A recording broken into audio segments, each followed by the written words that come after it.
Imagine a healthcare giant, a titan that has stumbled dramatically, seeing its stock drop over 40% from its peak. Is this a rare generational buying opportunity that even the likes of Warren Buffett are spotting? Or are intense regulatory headwinds and margin pressures signaling a fundamental crack in its armor? We're about to dive deep into UnitedHealth Group to uncover just that, exploring if the market's recent pessimism is an overreaction or, well, a warning sign. Welcome to the Deep Dive. Here we take a Buffett-style investigation into complex companies. Today, our focus is UnitedHealth Group, ticker symbol UNH.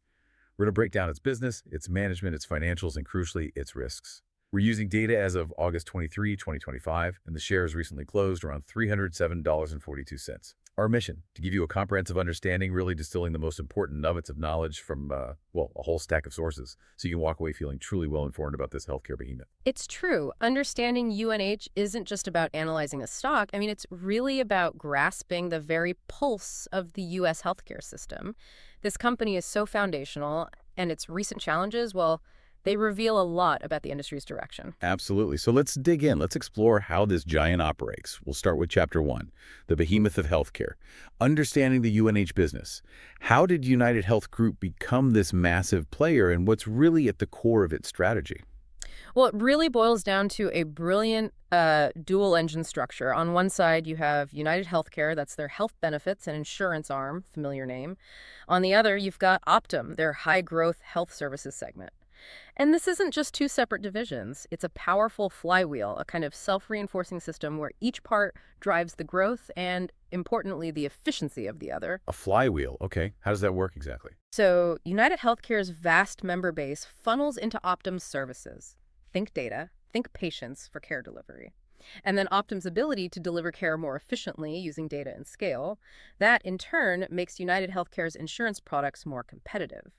The integration is actually so deep that internal transactions between them, well, they can account for maybe as much as 40% of the company's total revenue. Wow, 40% internal revenue. That's a staggering figure. It really underscores that synergy you mentioned.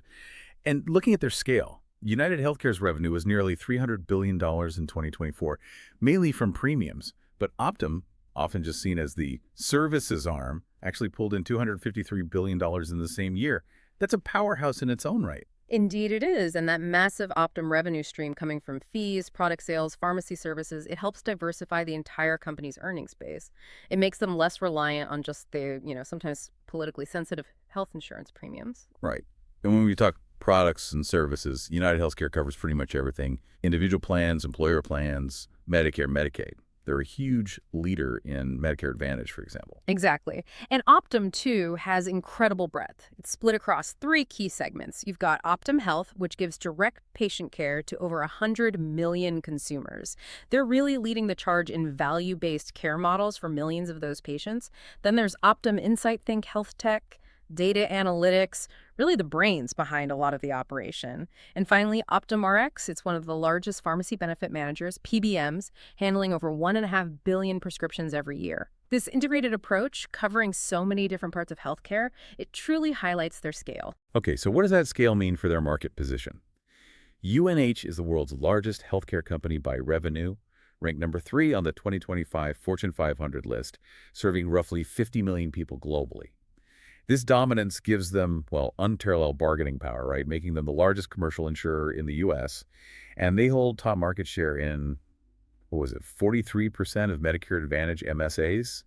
Those are metropolitan statistical areas. That's right. And this scale directly supports their mission, which they state as to help people live healthier lives and help make the health system work better for everyone. A crucial part of this is their leadership in the shift towards value-based care, moving away from just paying for volume, like fee for service, and instead rewarding providers for better health outcomes and lower costs. It's a really significant industry trend, and UNH is definitely helping to drive it. Okay, let's transition now to Chapter 1, Part 2. Industry analysis. What are the big trends shaping healthcare right now in 2025, and how is UNH positioned? Well, in 2025, we're seeing rapid integration of AI and machine learning everywhere, the continued expansion of telehealth, which really took off recently, and then persistent cost pressures. You've got inflation, high-priced specialty drugs like the GLP-1s, those breakthrough meds for diabetes and weight loss that are costing a fortune, and of course the long-term tailwind of an aging population.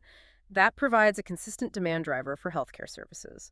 UnitedHealth Group seems uniquely poised to capitalize, especially through its Optum platform investments. Optum Insight is a major player in data analytics, and Optum Health leads in those value-based care models.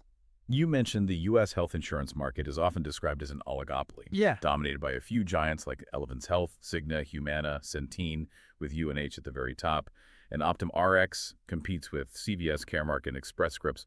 What about the sort of long-term threat from tech companies like Amazon jumping in? Yeah, you hear about that. While tech giants like Amazon entering pharmacy and maybe primary care are definitely something to watch long term, the immediate competition is still within this established oligopoly.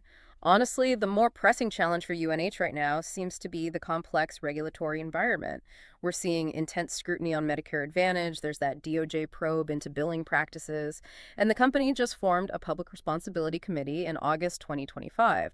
Those all signal a highly scrutinized and, frankly, challenging landscape. Given all that, what really protects UNH from new players? What are the barriers to entry keeping others out? Oh, they're immense. I mean, new entrants need billions in reserve capital just to get started. That's table stakes. Then you have the incredibly complex state-by-state regulatory hurdles for licensing. It's a nightmare to navigate. And maybe the biggest, the monumental task of building a provider network, contracting with thousands of hospitals and doctors across the country. You just can't replicate that overnight. So these barriers lead to some serious competitive advantages, or what investors call an economic moat. What are the key elements of UNH's moat? Okay, first, brand strength. You can't ignore nearly 5 decades of history. Over 150 million customers recognize the name. They're consistently named one of Fortune's world's most admired companies. That builds trust. But the most powerful advantage has to be cost advantages and economies of scale, right? Precisely. Serving tens of millions of members gives UNH just unparalleled bargaining power with its network over 1.7 million physicians, 7,000 care facilities. This translates directly into significant cost savings and operational efficiency.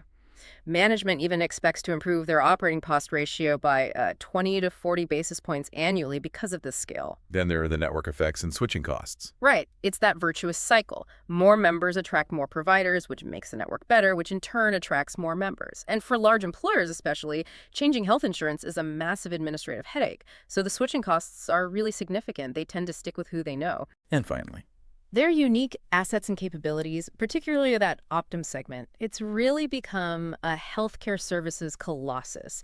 It doesn't just serve UnitedHealthcare, it serves third-party clients too, other insurers, health systems, and its vast data repository covering maybe 285 million individuals that fuels its analytics and AI capabilities, that drives insights that can improve care and lower costs. It's a huge asset. that's a really deep dive into the business itself. Let's pivot now to Chapter 2, Stewards of Capital, an evaluation of UNH's management. We need to look at the leaders guiding UNH. How do CEO Andrew Whitty and Executive Chairman Stephen Hemsley measure up, especially after that massive Change Healthcare cyber attack earlier this year? Yeah, their capabilities were certainly put to the test by that cyber attack in early 2024. It absolutely revealed a significant operational lapse. CEO Andrew Whitty actually acknowledged the compromised server lacked basic multi-factor authentication, a pretty fundamental miss. And the direct financial hit was substantial, an $872 million impact in Q1 2025 alone. That's a huge number. Ouch. But how did they respond? Well, on the flip side, management did respond swiftly. They leveraged the company's immense financial strength to set up a loan program. They advanced billions with a B to stabilize the healthcare payment system, which was grinding to a halt for many providers. So it was a testament to their crisis response capability and, frankly, their financial might. They could step in where maybe others couldn't. Okay, so a mixed picture there. A significant operational failure, but also a decisive, large-scale recovery effort. What about their ethical reputation, especially with that DOJ investigation looming and the scrutiny over how they use AI algorithms? Yeah, there's been a noticeable disconnect, you could say, between UNH's stated code of conduct and some of the recent public perception. The DOJ investigation into Medicare Advantage billing practices and the questions around how AI algorithms are used in making claims decisions, those have definitely raised concerns. And the board forming that new public responsibility committee just now in August 2025, that seems like a clear acknowledgement of these escalating risks and, the need to address them more proactively. It feels a bit reactive, perhaps. Okay, let's move to capital allocation. How effectively is UNH's management deploying its capital? Where are they putting their money? Their strategy seems pretty clear. Growth through acquisitions, with a very noticeable strategic pivot towards building up Optum. Key acquisitions like the $13 billion deal for Change Healthcare despite the later cyber issues, and the $5.4 billion for LHC Group, a big home health services provider. These really illustrate a deliberate move to diversify revenue away from the more politically sensitive health insurance business and towards services. And what about returning cash to shareholders? Oh, management shows a very strong commitment there. They returned over $16 billion in 2024 alone. That's through both dividends and share buybacks. And they kept it up with another $4.5 billion in Q2 of 2025. That's serious cash return. What about the dividend specifically? The dividend policy is impressive. They have 16 consecutive years of dividend increases. And the growth rate over the last decade, a compound annual growth rate, or CAGR, of over 18%. That's fantastic growth. The current annualized dividend is $8.84 per share, which gives it a yield of about 2.88% based on that recent price. Okay, one last check on management effectiveness. Return on invested capital, ROIC. How does that look? Right, ROIC is a crucial metric. For the trailing 12 months ending June 30, 2025, it was 12.66%. Now, that's slightly below their stated long-term goal of being in the mid-teens, but historically it's been strong. It was 14.47% in 2024, 16.95% in 2023. The recent dip definitely reflects the current profitability challenges we've talked about, but it still shows a solid long-term track record of creating value with the capital they invest. That gives us a solid qualitative foundation on management. Now, let's crunch the numbers. Time for Chapter 3. Financial analysis. Let's see what the hard data tells us about UNH's health and valuation. Okay, first off, market cap. UNH sits at roughly $278.42 billion based on that $307.42 closing price on August 22nd. What's really striking is its consistent revenue growth, even at this huge size.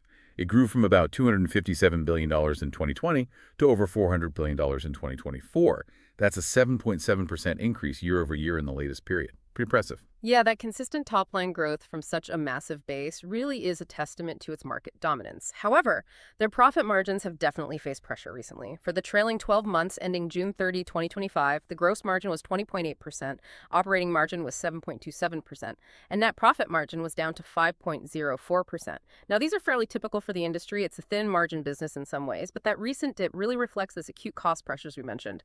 Basically, for every dollar of revenue, only about 5 cents are left as profit after all expenses. It highlights the tightrope walk for a company this size. But despite that margin squeeze, UNH is a free cash flow powerhouse, right? Consistently churning out over $20 billion a year, like $20.71 billion in 2024. That seems like a powerful indicator of financial health. It absolutely is. That reliable cash generation funds all their capital allocation priorities, the dividends, the buybacks, the M&A. And it provides a significant cushion during periods of operational stress like the one they're in now. It lets them maintain strong financial stability. Now, regarding earnings, UNH showed impressive consistency for years. EPS, earnings per share, nearly doubled from about $12.50 to over $24 from 2018 to 2023. Solid growth. However, and this is key, that consistency broke in 2025. It was due to those rising medical cost trends and, of course, the cyber attack hit. It led management to significantly lower their guidance for the year down to $14.65 at EPS, $16 adjusted EPS. And that shift is really the primary cause of the stock's poor performance this past year. Okay, let's peek at the balance sheet. What's their debt-to-equity ratio looking like? As of June 30, 2025, it stands at 0.76. That's generally seen as moderate and prudently managed. Historically, they've kept it within a range of about 0.60 to 0.86, and it's strongly supported by those stable cash flows we just talked about. They're not over-leveraged. And the current ratio. Often, investors look for something above 1.0, but UNH is at 0.85. Is that a liquidity concern? Not typically for a health insurer like UNH. While it is below 1.0, a significant chunk of their current liabilities is something called medical costs payable. These are basically claims they expect to pay soon, but they're reliably covered by the constant cash inflows from premiums. So it doesn't really signal a liquidity issue in the same way it might for a different type of company. And their dividend stability also speaks volumes about financial strength. Paid since 1990, 16 straight years of increases, and a very sustainable payout ratio around 36.5%. The dividend looks safe. Okay, now let's get to valuation analysis. The market's current pessimism is definitely baked into their relative valuation, isn't it? UNH's trailing 12-month PE ratio is about 13.3 as of August 22nd. That's a really sharp contrast to its 5-year average of almost 25 and its 10-year average around 22. It's even below peers like Humana at nearly 23 and Cigna around 16.5. This huge discount really reflects the market's deep pessimism quantitatively. Exactly. And this is precisely why intrinsic valuation, maybe using something like a discounted cash flow or a DCF analysis, becomes so interesting for a value-oriented investor. A DCF tries to estimate the fundamental worth by forecasting future free cash flows and then discounting them back to today's value. Our educational DCF model, and obviously models vary, suggests an estimated intrinsic value range of roughly $390 to $450 per share. We also saw a publicly available model pegging at around $438. Okay, those numbers are significantly higher than the current price, near $307. What are the key assumptions driving that kind of DCF result? Because assumptions matter a lot. They absolutely do. Crucially, we used a fairly conservative 4 to 6% free cash flow growth rate for the next 5 years. That's actually lower than their historical growth rate. Then we assumed a terminal growth rate, sort of a perpetuity rate of 2.5 to 3.0%, basically in line with long-term economic growth. And the discount rate, the WACC, or weighted average cost of capital we used, was 7.5 to 8.5%. This reflects UNH's low beta, meaning its stock tends to be less volatile than the overall market, but we still built in some buffer to account for the current risks. That's a thorough look at the financials. Okay, let's shift gears now for the second part of our deep dive. Let's explore Chapter 4, Market Sentiment Surrounding UnitedHealth Group. Well, looking at Wall Street analysts, they generally maintain a buy or moderate buy consensus rating on the stock, so broadly positive. However, what's really fascinating and tells you a lot about the uncertainty is the exceptionally wide 12-month price target range. It goes from a low of $198 all the way up to $440. The average is somewhere between $309 and $376, depending on the source. That huge range signals deep division in the market. Analysts just aren't agreeing on where this is heading in the near term. And what about the impact of recent news? You mentioned the negative headlines. Right, the media narrative has been predominantly negative, all focused on the cyber attack fallout, the DOJ probe, the lowered guidance. That's what people were hearing. But then, in August 2025, there was that game-changing development. Warren Buffett's Berkshire Hathaway disclosed a new $1.57 billion stake in UNH. The stock surged over 12% on that news. It dramatically shifted market sentiment almost overnight. It acted as this powerful validation of the bull case, suggesting a premier value investor sees opportunity amidst all the fear. That really is quite a stamp of approval. What did the technical market indicators tell us right now? Things like short interest or moving averages. Okay, short interest is actually very low. It's around 1.68% of the float as of August. This suggests that sophisticated short sellers, the ones who really bet against companies, aren't making a large, coordinated wager against UNH, despite all the negative headlines. That's interesting, looking at moving averages. UNH's current price, around $307, is trading above its 50-day simple moving average, which was sitting between $288 and $299. That indicates some bullish short-term momentum, likely helped by the Buffett news. However, and this is important, it's still significantly below its 200-day SMA, which is way up around $438. That confirms it's still in a long-term downtrend despite the recent rally. Okay, let's turn to Chapter 5, Ownership Structure. Who actually owns UnitedHealth Group? Well, UNH has extremely high institutional ownership. We're talking 87 to 89% of all outstanding shares are held by big institutions. And the biggest holders are the passive index providers. The Vanguard Group holds about 10%, BlackRock has over 8%, State Street has 5%. This makes UNH a core holding in countless institutional portfolios and index funds. It's everywhere. So it's basically a staple holding for the big funds. What about insiders? Do executives own much stock? Insider ownership overall is relatively low, only about 0.26%, not unusual for a company this large. However, what's really crucial for understanding insider confidence right now are those significant open market purchases by top executives back in May 2025. We saw Stephen Hemsley, the executive chairman, buy $25 million worth of shares on the open market. John Rex, the president and CFO, bought $5 million worth. These weren't just routine option exercises. These are executives putting serious amounts of their own capital on the line. That's generally seen as a powerful vote of confidence in the company's value. Yeah, that kind of insider buying definitely sends a strong signal. And given that the top three institutional holders, Vanguard, BlackRock, State Street, collectively own over 23% of the company, what does that level of ownership concentration mean? It means their decisions, how they vote proxies, whether they buy or sell large blocks, can have a significant influence on the company's governance and potentially its stock price. It's an important aspect of institutional power that long-term investors definitely need to pay attention to. We've covered a lot of ground. Now let's really dissect the potential downsides. Let's move to Chapter 6, Risk Assessment, maybe using a SWOT analysis framework to understand the landscape. Strengths, weaknesses, opportunities, threats. Okay, sounds good. Starting with strengths, we just reiterate what we've discussed. UNH's dominant market position, its diversified and integrated business model, especially with Optum, its formidable financial strength and cash flow, and its advanced tech and data capabilities. These are major advantages. And on the flip side, the company's weaknesses. Right now, the big ones are the current margin pressure, particularly in Medicare Advantage, which is a huge part of their business. The operational lapses highlighted by that Change Healthcare cyber attack definitely exposed a vulnerability. And maybe a heavy geographic concentration in the U.S. market, which exposes it more intensely to U.S. political and regulatory risks compared to a more globally diversified company. What opportunities lie ahead for UNH despite the challenges? Well, the whole industry is shifting towards value-based care, and UNH, through Optum, is really well positioned to lead and benefit from that. Continued technological advancements, AI, machine learning, telehealth, those are all areas where Optum is investing heavily. Mm. And the demographic tailwind of an aging population just provides a long-term structural growth opportunity for healthcare demand. Okay, now for the threats. These seem quite substantial given the current environment, right? They are indeed. UNH faces intense regulatory scrutiny, specifically that ongoing DOJ probe into Medicare Advantage practices. That's a big overhang. There's pervasive political risk from, frankly, all sides of the aisle. Healthcare costs are always a target, and that can lead to adverse legislation. There's potential for significant reputational damage from all these negative headlines and any potential lawsuits stemming from the cyber attack or billing practices. And, of course, ongoing competition from other large insurers and that lingering long-term threat from tech giants trying to disrupt the space. Beyond those company-specific and competitive factors, how do broader key macroeconomic factors like inflation and interest rates impact UNH? Inflation is a direct threat.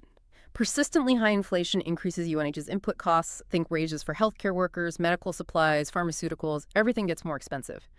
We saw in 2024, for instance, hospital expense growth was 5.1%, significantly outpacing general inflation around 2.9%. If UNH can't pass those higher costs on fully through premiums, it directly compresses their profit margins. Interest rates also play a dual role. Higher rates increase their debt costs and can slow down M&A activity. But the current trend in 2025 towards potentially lower rates could actually reduce their cost of capital, making strategic investments a bit easier. And one more specific factor, the impact of specific geopolitical factors like those U.S.-imposed tariffs of 2025 mentioned in our research. What's the impact there? Yeah, the reimposition of broad tariffs on imported goods, especially things like medical devices, supplies, and crucially active pharmaceutical ingredients or APIs, particularly from countries like China, that poses a direct threat. These tariffs will inevitably spike the cost of essential healthcare inputs. UNH ultimately bears a lot of that cost through higher claims payments. This puts pressure on their medical loss ratio, the percentage of premiums paid out in claims, and can definitely erode profitability across the board if those costs can't be offset. That is a lot to weigh. Okay, let's try to bring it all together for our Chapter 7, Conclusion. Right. Our findings really point to a clear bull case and a significant bear case. The bull case argues that UNH is a dominant, wide-moat market leader. It's currently trading at a significant discount, mainly due to near-term pessimism. Bulls highlight its integrated model, its robust free cash flow generation, its disciplined capital allocation, and those strong signals from Warren Buffett and the insider buying as reasons it's a compelling long-term investment. But the bear case is definitely potent. It highlights substantial risks.